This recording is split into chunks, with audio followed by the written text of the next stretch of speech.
Hey guys, welcome to this edition of Big Drone Flyer 77. Hey, we got part 2. We got the flight coming up with the DL-1080, and that's courtesy of DLFPV, so stay tuned.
Alright guys, there she lays, right up there.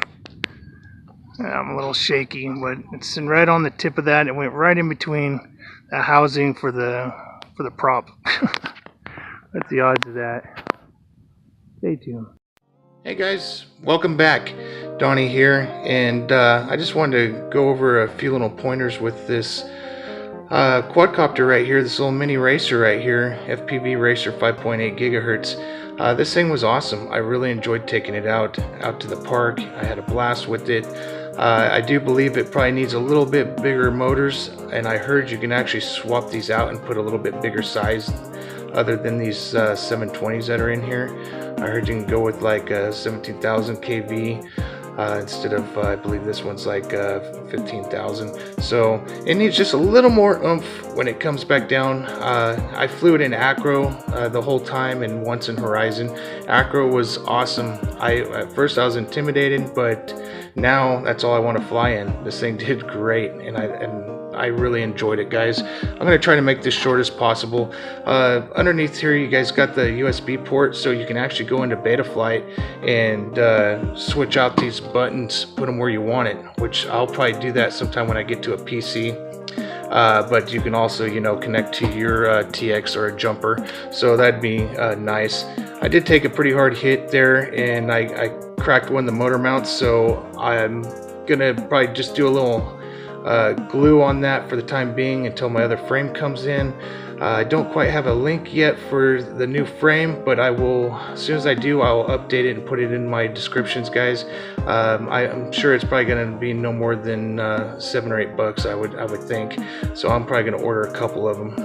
That way, you know, I crash, so you know I'm inexperienced on this. But the Acro and Horizon was actually fairly easy. I didn't realize how easy it was going to be. With this thing, I just want to show you can, let me plug it in real quick here. You don't have to link it when you go and plug it into your controller. It'll automatically connect. So you hold this button down, okay, it's on. This should already be on, and the way I can test it is by this arms the motor, so it comes right on. Press it one more time, it shuts it off. Right now, this red button right here means that it's in angle mode. To put it in Horizon mode, you'll be pressing this button here. Okay, so now we're yellow, and that means it's good to go for Horizon, which I like. Horizon's pretty fun too. For complete Acro, you would want to press this big button here. Makes that green, so that means you're in full Acro, guys, which I love. Acro. Horizon's pretty fun, but it's just not quite much of an angle to get that that full flip, you know. But it will flip on Horizon with no problem at all. You want to kind of be up a little bit higher on the height when you're gonna do that. But anyways, that's how you do that. To go back, you can either go back to Horizon by pressing that, or press this button again to get it back red, to be back in angle mode, so that way you can just be in just the regular mode like you would be in any other quadcopter that has 6 gyros. So I wanted to show you that. I believe this is a dead button here. It didn't do anything for me. This, I'm not too sure. It lights up these 2 lights. I didn't use it, but this, I believe, is I think this might be the headless mode right here. So I apologize for not going through all the buttons, but you got your trim buttons here.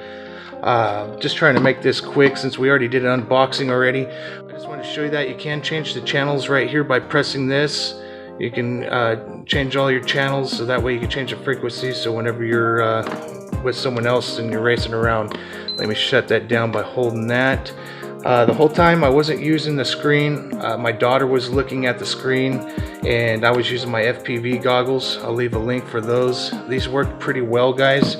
I had a blast. Like I said, the film's not super long, but it's long enough to show you guys that, you know, you're able to do it, and it's easy to do, because I'm new and that was my first time going into Acro on anything. I tried it once before with that Bugs 3 Mini, and this thing is just way more awesome, more fun, and you guys will see in the video that I was only in Horizon mode once, and the rest of the time was all in Acro, guys, so I had a blast. So like I said, you know, maybe later on you guys may want to change out these motors, put a little bit bigger motors in there and give it just a little bit more power, so that way when you're acroing and you're coming out of it, it doesn't drop down as far, so that way you won't have to have you know, the height up as far as I did, which wasn't super far. I was just up I don't know, probably maybe 3 to 4 meters to do flips, which wasn't too bad, and that was by my choice to try to get used to it. But okay guys, I hope you enjoy this film. I'm sure appreciate you guys for watching. DLFPV, thank you guys so much for sending this. You know, if you guys end up getting this, I got a link in the descriptions. If I find a frame link for it, I'll put that down there as well, and like the link to the goggles and stuff, and the Fact Shark little mushroom antenna, which works out pretty good with these FPV goggles. But all right guys, hey, thanks again, God bless, cheers, and happy flying, guys.